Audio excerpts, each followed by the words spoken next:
In this video, I'm going to show you how you can archive a workspace in ClickUp. If you find this video helpful, I'll kindly request that you support me by liking the video and also by subscribing to this channel.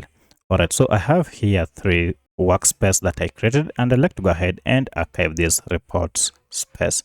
To archive it, just hover over it and then click on these 3 dots here, and you'll see we have an option to archive it here. So if you click on it, you can see that report space has been archived. So that's how you can archive a space. However, should you want to restore it, all you need to do is to go to search here, then just click, and this will go ahead and display some of the current projects.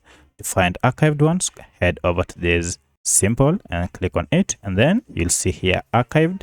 Now if you click on it, you can see all the archived items, and if I scroll down, now you can see we have report space as one of the archived item.